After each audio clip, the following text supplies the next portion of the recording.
selamat datang di Podconomics yang terbaru dengan wajah-wajah baru. Di Podconomics ke-7 ini, kita mau perkenalkan diri dulu kali ya. Gue Ilma dari Business Economics 18, dan teman gue? Gue William, atau biasa dipanggil WG, gue dari Business Economics 2019. Nah, hari ini kita sebagai podcast terbaru nih, ingin membuka lembaran kisah yang baru. Drama banget ya. Bener banget. Oke, Jadi episode kali ini udah ada wajah-wajah baru, vibes-nya pasti beda juga nih dari yang kemarin nih. Tapi seperti biasa, Podconomics tetap mengajarkan kepada pendengarnya, penontonnya, apa sih kehidupan sehari-hari yang bisa kita relate sama teori ekonomi. Betul banget. Nah, dengan biasanya kan kita bawa bintang tamu nih ya. Nah, hari ini tuh kita ada siapa sih, Wek? Kita bakal datengin siapa sih, Wek? Kalau biasanya nih, kita datengin bintang tamu cuma satu. Kali ini spesial banget nih. Kita kedatangan bintang tamu 2 bahkan. Nah, kita langsung panggil aja kali ya. Budgetnya gede nih ya. Aduh. Oke, langsung kita datengin panggil ya. aja. Ada Kak Hadasah dan Grace. Silakan. Halo. Halo semua. Halo. Halo. Halo. Boleh Perkenalkan saya Hadasa dari Yuk, boleh. Saya Hadasa dari BIS Econ 2018. Gua Grisel atau biasa dipanggil Cele dari Bisekon Angkatan 19. Wih, berbinar-binar nih ya mukanya malam ini. Oke, langsung aja nih kita kupas segala keluh kesah, curhatan, apalagi atau history ada cerita kehidupan menarik yang mau disampaikan nih sama guest-guest kita nih. Siapa tahu bisa kita relate sama teori-teori ekonomi. Bener banget. Boleh mungkin dari Hadasah dulu? Iya, tentang PGU kan ya? Halo? Iya, boleh. Iya, jadi dulu tuh PGU tuh banyak hal itu yang kita sebagai peserta tuh nggak tahu ya, apalagi anak baru gitu kan. Misalnya dulu disuruh bikin name tag gitu, itu tuh ukurannya itu nggak jelas gitu, kayak ukurannya misalnya panjang dari gambarnya harus sepanjang jumlah toilet yang ada di gedung PMBS. Nah, kalau kita anak baru kan mana tahu ya kan, gedung PMBS itu ada berapa banyak toilet. Dan itu nggak masuk akal gitu loh, semuanya nggak masuk akal. Terus, apalagi ya, kalau salah itu dimarahin terus. Dimarahin terus sampai, itu pengalaman yang tidak bisa saya lupakan lah ya, karena itu seperti neraka ya. Nggak tahu kalau Cele gimana? Setuju banget. Bahkan yang pas itu dikasih warna, sedangkan kalau misalkan dikasih tahu warna abu-abu, kan nggak tahu ya warna abu-abu, sheets-nya ada banyak banget. Nah, terus selain itu, gue inget banget H-1 PGU angkatan gue tuh yang pas Jakarta sama BSD tuh lagi mati lampu total. Itu bener-bener stres banget sih. Itu hari gue pindahan ke kos, nggak ada teman, nggak ada orang tua, nggak ada sinyal. Itu bener-bener gue sedih banget di situ. Nggak bakal bisa dilupain sih. Terus gara-gara nggak ada informasi, sering nggak tidur nggak sih? Kayak nyari tahu apa yang harus dilakuin gitu nggak sih? Oh, bener banget, bener banget. Bener banget sih, gue juga relate banget karena seangkatan kan ya sama Cele. Waktu H-1 mau PGU itu, posisi waktu itu pengen ngeprint name tag lah, pengen ngeprint yang lain-lain, tempat printing dikit yang 24 jam, mati lampu semuanya, aduh itu hektik banget sih. Hektik banget. Oke, terus kira-kira dari kisah pilunya kita ini semua, korban PGU, itu apa sih yang bisa dikaitin dengan teori ekonomi, Wek? Mungkin ada nih. Kalau nggak salah sih, kita pernah belajar teori ekonomi yang namanya asymmetric information, atau dalam bahasa Indonesia itu dikenal asimetri informasi. Mungkin Kak Ilma, Kak Hadasah, sama Cele ada yang ingat sama teori ini. Teori ini adalah istilah kesimpang siuran informasi yang terjadi jika salah satu pihak dari suatu transaksi memiliki informasi lebih banyak atau lebih baik dibandingkan pihak lainnya.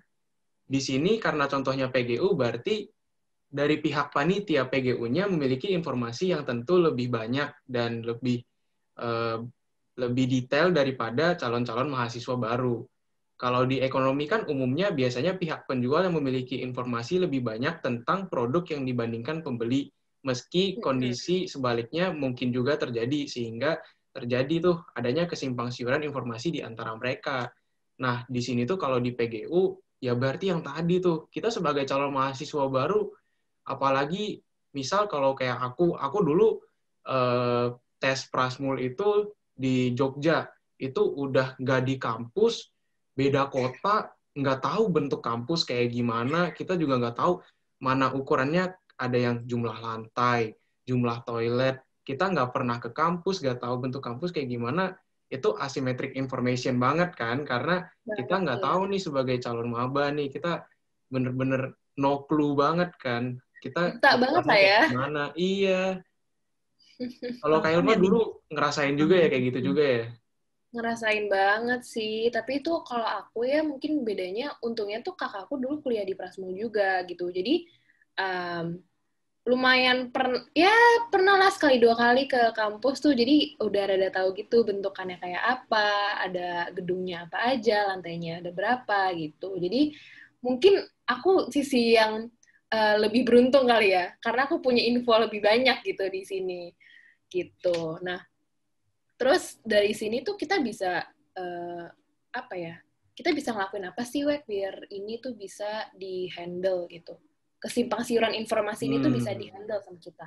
Jadi di sini kan jelas banget nih waktu PGU ada asymmetric information antara calon mahasiswa dan panitia PGU. Jadi sebenarnya di Prasmul itu kan biasanya untuk angkatan baru udah ada tuh open chat untuk mahasiswa-mahasiswa baru.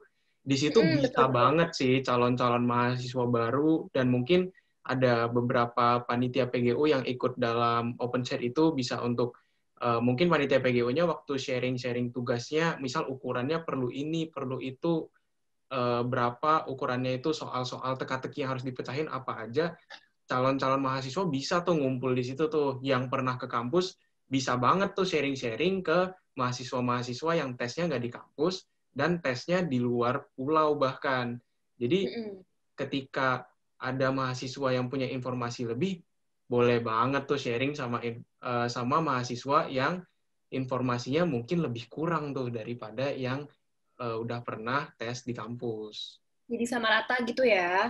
Iya, jadi semuanya bisa mempunyai informasi yang setara. Jadi nggak ada tuh asymmetric information di antara calon mahasiswa baru Prasmul. Bener banget. Pinter juga kita ya. Boleh. Boleh lah, boleh. Ternyata untuk kuliah bertahun-tahun kita tidak hanya belajar teorinya doang, ternyata sehari-hari tuh kita banyak banget nih nemuin. Bisa diaplikasiin gitu. Iya, kita nemuin kejadian-kejadian yang kita bisa aplikasiin, teori-teori yang udah kita pelajarin. Contohnya kayak PGU gini aja, ternyata ada teorinya asymmetric information. Betul banget. Jadi berarti secara garis besar kesimpang siuran informasi tuh bisa kita handle ya dengan memiliki platform seperti tadi open chat untuk kita sharing informasi gitu. Jadi semuanya bisa punya informasi yang sama rata gitu kan. Terus kira-kira ada lagi nggak nih dari WG yang mau disampaikan? Dari aku asymmetric information udah cukup sih Kak, kayaknya begitu. Kita udah menyampaikan apa yang bisa kita relate dengan teori dan apa nih solusinya kira-kira untuk calon-calon mahasiswa yang mungkin nanti mendengarkan nih Podconomics ini. Oh, betul banget. Oke deh kalau gitu, kayaknya waktu kita udah mepet gak sih, Wek? Iya nih, kita nggak punya waktu banyak-banyak nih untuk bikin Podconomics nih. Sayang banget. Kita masih pengen nih cerita-cerita nih di Podconomics kali ini nih.